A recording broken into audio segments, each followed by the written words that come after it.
The day of the will reading changed everything. I sat in the polished conference room of Harrison and Associates, my simple black dress a stark contrast to my sister Olivia's designer suit. She perched confidently in her chair, manicured fingers drumming against the mahogany table, while I tried to make myself smaller and visible, a habit I perfected over the years. To my daughter Olivia, Mr. Harrison read, adjusting his wire-rimmed glasses, I leave our investment portfolio, valued at approximately $8 million, our summer home in the Hamptons, and all associated properties. He paused as Olivia's perfectly painted lips curved into a satisfied smile. I held my breath, waiting. After Mom and Dad's accident, I'd spent weeks wondering what they'd leave me. Maybe their art collection, or perhaps Dad's vintage car collection. I'd always loved those cars, spending countless afternoons helping him restore them in the garage. To my daughter Sarah, Mr. Harrison continued, his voice oddly hesitant, I leave Golden Dragon Restaurant, including all equipment and associated business assets. The room fell silent. I felt my heart stop. Golden Dragon, our family's failing Chinese restaurant, the one that hadn't turned a profit in 5 years, the one Dad had called his greatest disappointment just months before the accident. Olivia's laugh shattered the silence. Oh, this is perfect, she said, not even trying to hide her amusement. Have fun with your inheritance, little sister. I heard the health department is due for another inspection soon. I sat there, numb, as Mr. Harrison finished reading. The rest was a blur of signatures and condolences. I barely registered Aunt Margaret's pitying pat on my shoulder or Uncle James' awkward attempt at encouragement. Well, at least it's something, right? Later that evening, I stood alone in Golden Dragon's empty dining room. The red and gold wallpaper, once vibrant, had faded to dull shadows of their former glory. Dusty paper lanterns hung motionless from the ceiling, and the bronze dragon statue by the entrance, the one that had terrified me as a child, seemed to mock me with its tarnished grin. What am I supposed to do with this? I whispered to the empty room. The restaurant had been my grandmother's pride and joy when she first opened it 40 years ago. Back then, it had been the crown jewel of Chinatown, with lines stretching around the block. Celebrities would wait weeks for a reservation, desperate to taste Grandma Ming's legendary dishes. But after she passed away, everything changed. Dad tried to keep it going, but without Grandma's touch, the magic was gone. The recipes weren't the same. The customers stopped coming. What was once a bustling landmark became just another struggling restaurant in a sea of competitors. I walked into the kitchen, my footsteps echoing in the silence. The industrial stoves stood cold and lifeless. Pots and pans hung from their hooks like sleeping soldiers. This was what my parents thought I deserved, their greatest failure, while Olivia got millions. Enjoying your inheritance? I spun around to find Olivia leaning against the doorframe, still in her designer suit from the will reading. Her smile was sharp enough to cut. What are you doing here? I asked, trying to keep my voice steady. She shrugged, running a perfectly manicured finger along a dusty counter. Just wanted to see how you were settling in. You know, I could take this place off your hands. Turn it into something useful, maybe a boutique or a wine bar. It's not for sale, I said automatically, but I wasn't sure why I was defending it. Olivia laughed. Oh, come on, Sarah. Let's be realistic. You've never run a business in your life. You're a kindergarten teacher, for God's sake. This place was barely surviving when Dad ran it. How long do you think you'll last? She was right, of course. What did I know about running a restaurant? The most cooking I'd ever done was making mac and cheese for my students' class parties. Just think about it, Olivia said, turning to leave. My offer stands until the health department shuts you down. Shouldn't take more than a month or two. After she left, I sank into one of the old dining chairs, letting my head fall into my hands. Why had they done this to me? Was this some kind of cruel joke? A final punishment for choosing teaching over joining the family business like Olivia had? The chair creaked beneath me, another thing that needed fixing. I shifted, and something caught my eye. There was a loose floorboard under the table, its corner slightly raised above the others. Curious, I knelt down and pulled at it. The board came away easily, revealing a small space beneath, and there, wrapped in faded red silk, was a book. My hands trembled as I lifted it out. The cover was worn leather, the pages yellowed with age. When I opened it, my grandmother's familiar handwriting filled the pages. Chinese characters flowed across the paper, interspersed with English notes in the margins. My dearest Sarah, began a letter tucked into the front cover. If you're reading this, it means you found my most precious possession, my recipe book. Not just any recipes, but the true secrets of Golden Dragon's success. I stared at the letter, my heart pounding. This wasn't just any recipe book. This was Grandma Ming's personal cookbook, the one that held all her secret recipes, the ones that had made Golden Dragon famous, the ones that died with her, or so everyone thought. As I flipped through the pages, I found not just recipes, but detailed notes about techniques, secret ingredients, and even business strategies. Everything Grandma had learned in her decades of running the restaurant was documented here. But more than that, I found letters. Dozens of them, all addressed to me, dated throughout the years before she died. Letters she'd written but never sent, sharing her wisdom, her dreams for the restaurant, and her belief in me. My sweet Sarah, one read, "You may not know it yet, but you have the heart of a true chef. I see it in the way your eyes light up when I cook, in how you always ask about the stories behind each dish. Your sister may have your father's head for business, but you, my dear, have my soul for cooking." Tears blurred my vision as I read letter after letter. All this time, Grandma had seen something in me that even I hadn't recognized. A noise from outside startled me. Quickly, I wrapped the book back in its silk cloth and hugged it to my chest.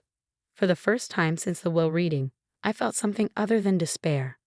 Maybe this wasn't a punishment after all. Maybe, just maybe, this was exactly where I was meant to be. I looked around the kitchen with new eyes. Yes, it was run down.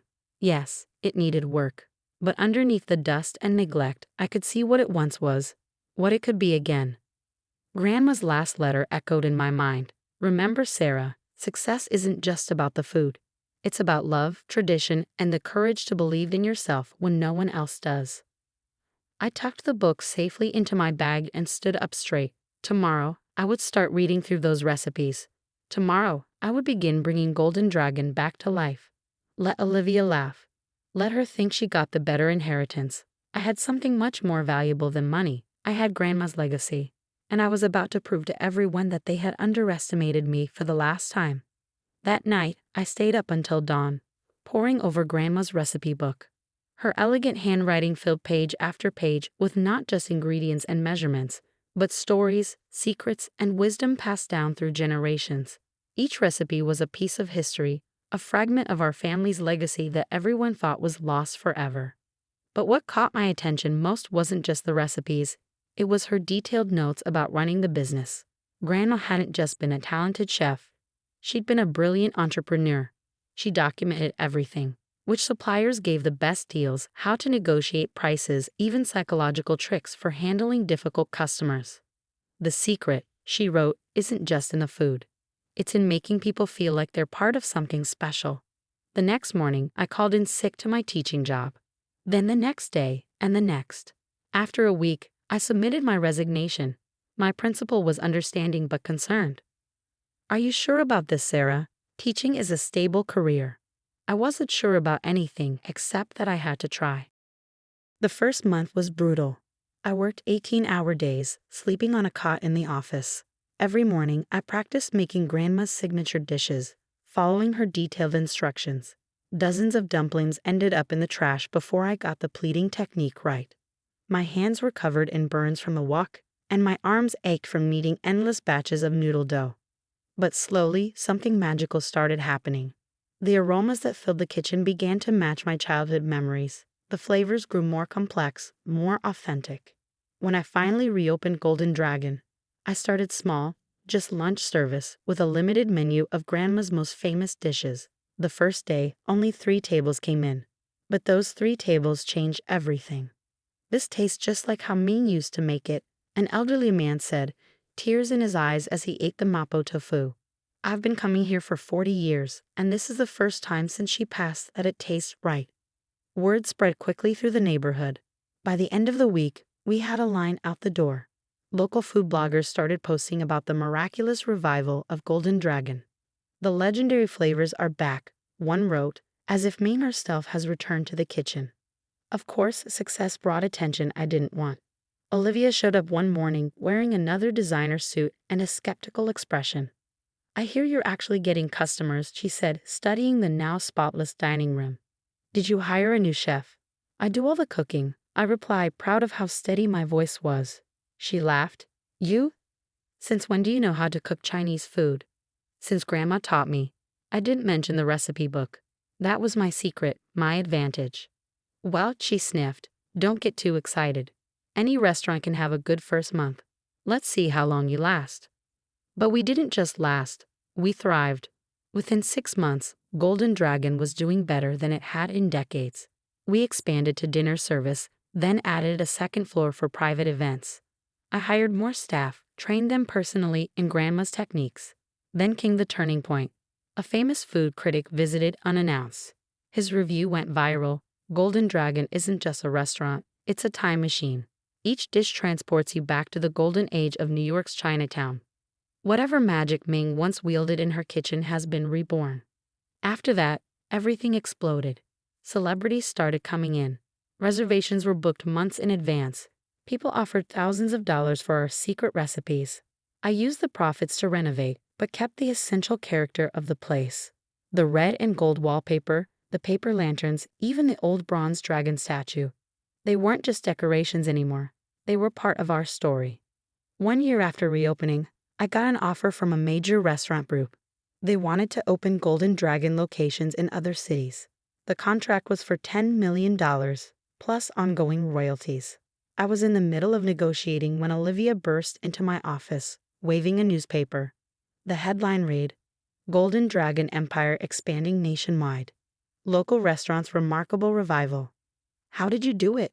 She demanded. This was supposed to be worthless.